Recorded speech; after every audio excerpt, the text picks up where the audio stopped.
ararutse inshuti ya Yesu arukiye. Abari bumare gusezera barajya basohoka kugira ngo n'ab'inyuma babahereze umwanya. Murakoze, Imana ikomeze idukomeze kandi duhumure mu mutima kandi ntiduherane n'agahinda, ntago biba byoroshye.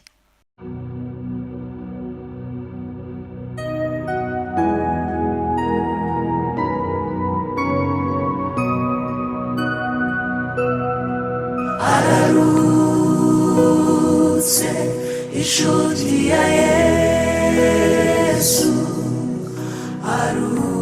arukiye mu gituza cye asinziriye mu rukundo rw'Imana.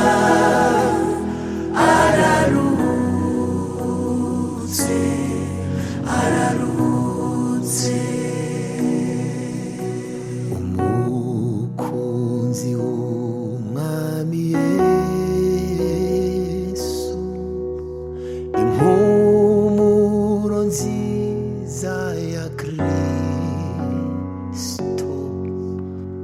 yamenyesheje abantu ibyo gukiranuka, asoje umurimo we araruhutse. Amaso yacu yaramubonye, amatwi yacu aramwumva, yahinduriye benshi ku gukiranuka, asoje urugendo arataha. Umugeni wa Kristo ararutse inshuti ya Yesu Imana arukiye mu gituza cye asinziriye mu rukundo rw'Imana.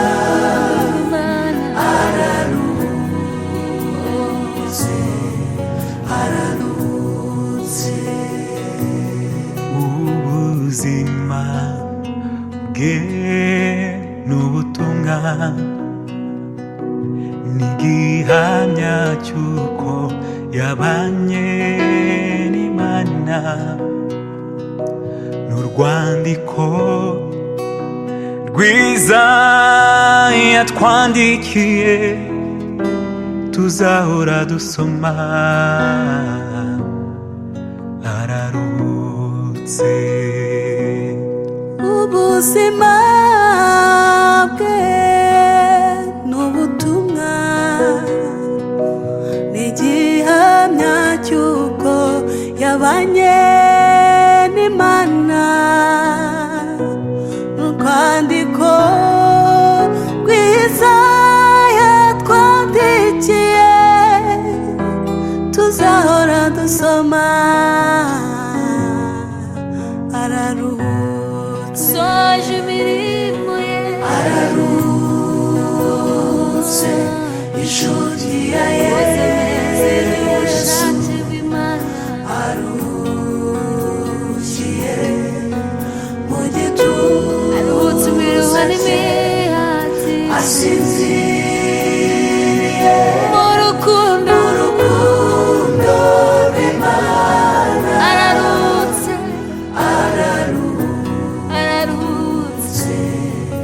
ararutse. Nubwo amarira atemba ku maso yacu, imitima yacu irimbana n'ijuru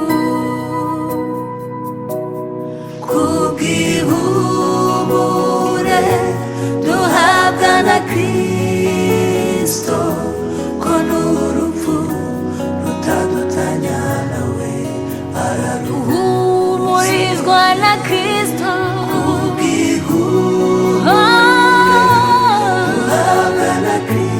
icyadutanya nawe nacyo rutandukanya nawe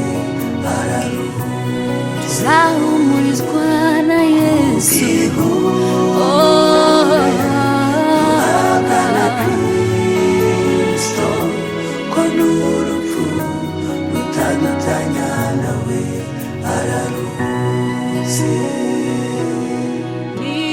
nimuhumure komezwe na Kristo urupfu ntirwadutandukanya nawe tuzaruhuka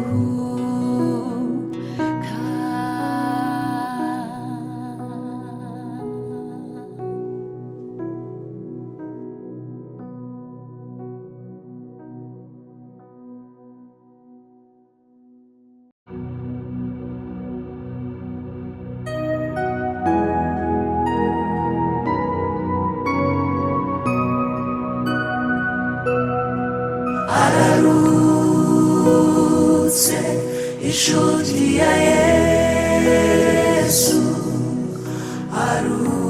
arukiye mu gituza cye asinziriye mu rukundo rw'Imana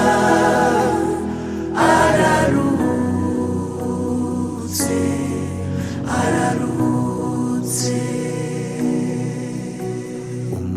umukunzi w'umwami Yesu impumuro nziza ya Kristo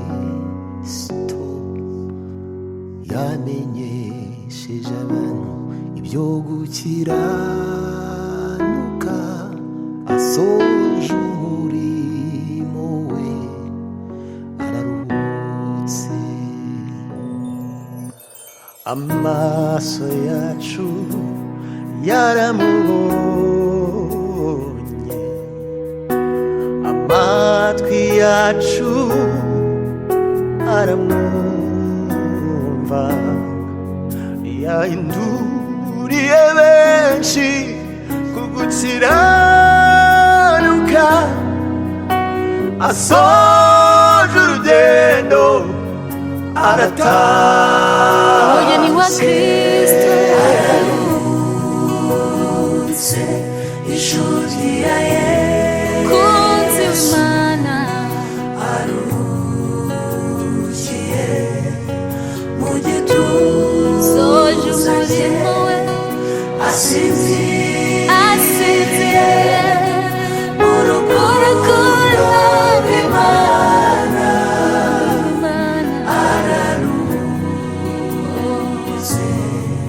ararutse ubuzima bwe n'ubutumwa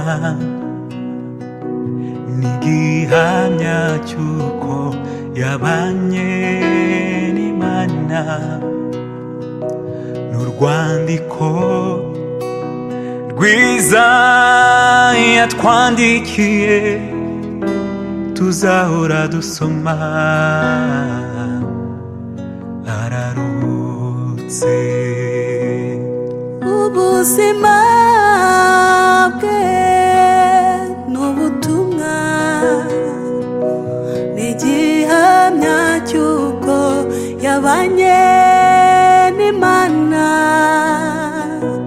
n'urwandiko rwiza yatwandikiye tuzahora dusoma ararutse soje